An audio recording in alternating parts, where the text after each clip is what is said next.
Well, hey guys, I am Pastor Lynn Hanson. I'm one of the pastors here at North Park Church, and we're really glad to be sharing with you. You can see behind me there that we're in this new series called Promise, and this is really a lot of fun, exciting.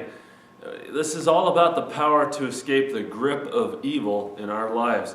And I keep hearing about people that make choices, and I do it myself all the time, and most of the time the problem is that we go forward on feelings. Have you ever had a feeling that was so intense that you felt like life was out of control and the only thing that mattered was the feeling?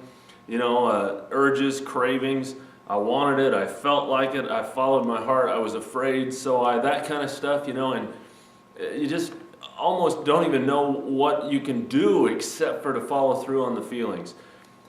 Is there an alternative to actually living on those feelings? Well, 2 Peter chapter 1, verse 3, God gives us the alternative. He says, by His power, that's God's power, God has given us everything we need for living a godly life.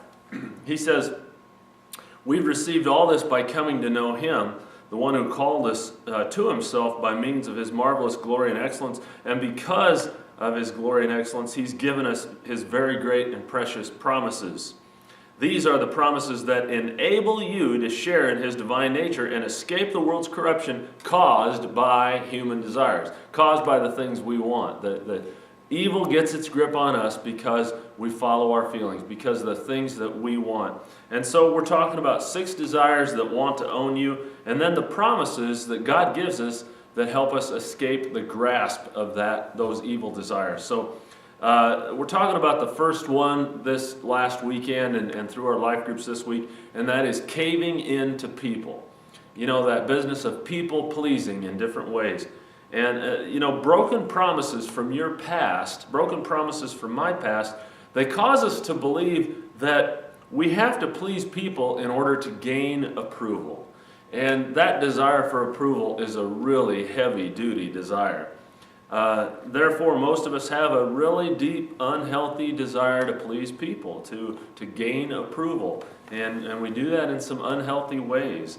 Galatians chapter 1, verse 10 speaks to this deal. It says, am I now trying to win the approval of men or of God, or am I trying to please men? If I were still trying to please men, I would not be a servant of Christ. And so you can't do both. No one can serve 2 masters. It's either or. You can't really serve Jesus and try to please people at the same time. Nothing wrong with trying to do the best you can to help people and to even sometimes do everything you can for yourself to be okay with them. But if that's your driving desire, if that's what causes you to tick, then what you'll end up doing is compromising Christ in order to follow people. And so caving to people really wants to own you. Now, there's 3 components to storying. And remember, I'm going to tell you the story, but you need to listen carefully because somebody in your group is going to put down their notes and tell the story from memory so that we get this into our minds and into our hearts. And they're going to do the best they can. They're going to miss some things probably, and the rest of you are going to follow along as they're telling and mark the things that they missed and then rebuild it together afterward, okay?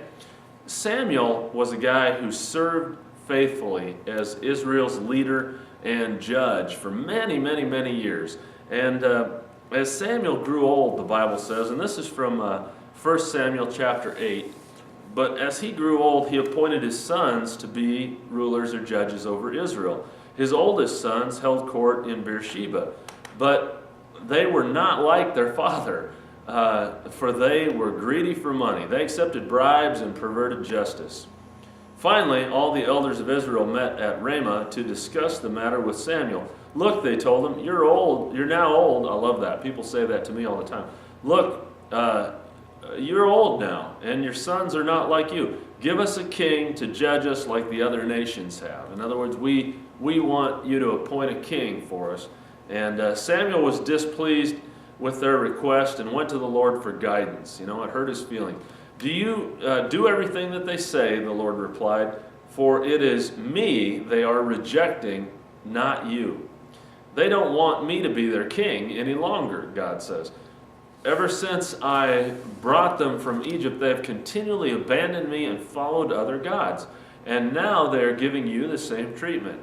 Do as they ask, but solemnly warn them about the way a king will reign over them." So Samuel passed on the Lord's warning to the people who were asking him for a king. All right, that's our story for this week. Choose somebody, lay down their notes, and go ahead and retell that story. And then everybody else afterward, rebuild the story together. Make sure you have every bit of it in there, and we'll get it into our hearts and minds. Go ahead, would you please?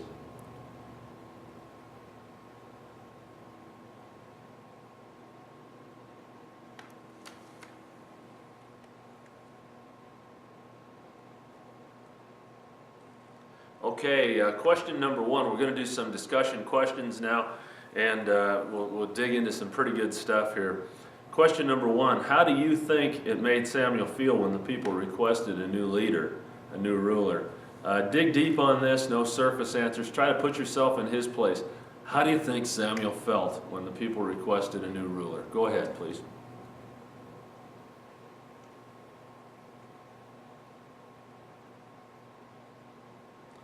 All right, question number two. In what ways was Samuel tempted to cave in to people? Look back through the story carefully and see if you can pick out some ways that Samuel was probably tempted or could have been tempted in order to cave in to people. Go ahead, please.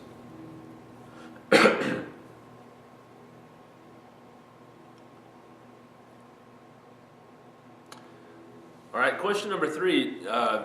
Looking at this, does it remind you of any ways that you've been tempted to cave into people recently, or maybe have caved into people recently? How have you been tempted to cave into people recently? Go ahead and talk about that with your group, please.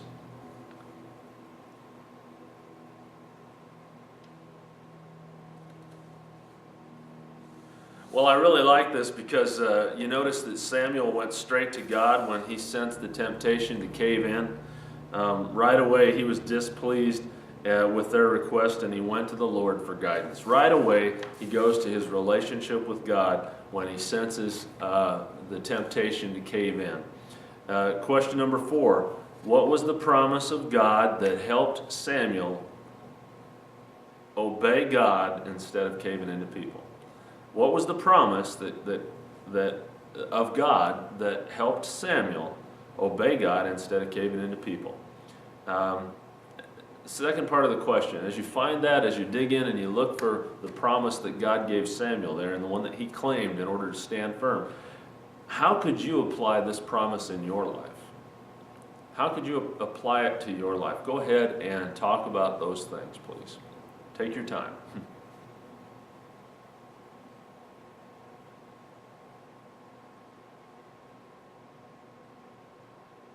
All right, guys, last question. Question 5. Considering what God is teaching in your life group this week, is there a promise that you need to claim or apply in your life in order to stand firm where you have caved before? Is there a promise you need to claim or apply that God has given you in order for you to be able to stand firm? Maybe someplace where you've caved in before. Go ahead and confess that, talk about that a little bit, and maybe pray and ask God for some insight into that. And guys, God bless you. I will see you soon.